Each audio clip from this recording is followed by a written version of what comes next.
Siyempre, ito nga, yun nga, history nga. Sobrang masaya and proud ako na parte ako ng history na to. And ayun, sobrang nakaka-speechless itong pagkapanalo namin. Ginawa lang namin is, yun nga, sabi namin una pa lang, mag-enjoy lang, nothing to lose. Pakita lang natin kung anong mga natutunan natin and kung anong meron tayo. Ren, 25 points coming from you. Anong paghahanda yung ginawa mo para sa game? For me, syempre, palagi naman yung mindset ko is tumulong sa team. Yun na, in terms of point. Kasi doon ako mas nakakatulong sa team.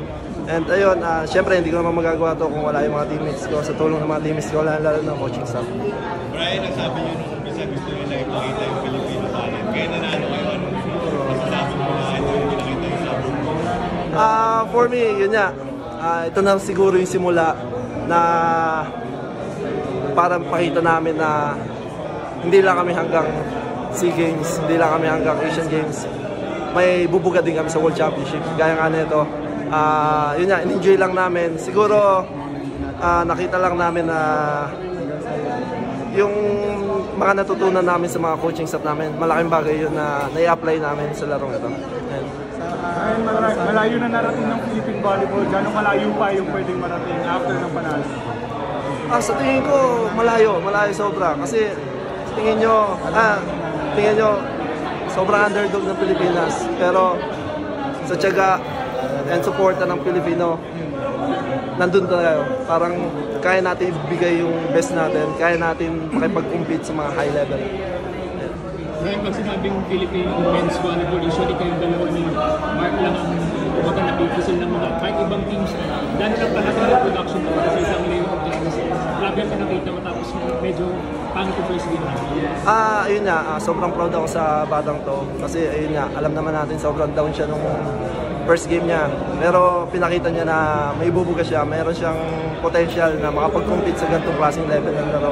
Pinatunayan niya sa mga Filipino fans na kayang-kaya niya mag-compete. And hindi lang naman si Ordiales, yung buong team, sobrang ganda ng pinakita. Brian, marami nagsasabi pang international na talaga yung laro mo after nung unang dalawang laro. Pero gano'n ka iba pa rin yung feeling na nagagawa mo ito lahat sa mismong bansa, sa Pilipinas, sa local? For me, syempre, isang honor and proud na i-contribute ko yung talent ko, lalo na dito sa country natin. Kasi, syempre, iba kasi pag naglalaro ka talaga sa country mo, nandun yung pride talaga. And lalo yung support ng Filipino fans, sobrang nagpipili ko. Crucial match against Iran. Ano pa yung ipapakita ninyo?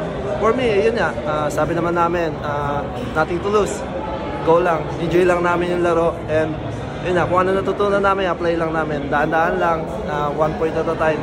Sabi ng coach namin before the start the game, ayun nga, every point is a victory. Grabe yung suporta ng mga kababayan natin, mention natin sa kanila, Brian. Maraming salamat po sa lahat ng Filipino volleyball fans. Sobrang naramdaman po namin ang full support nyo.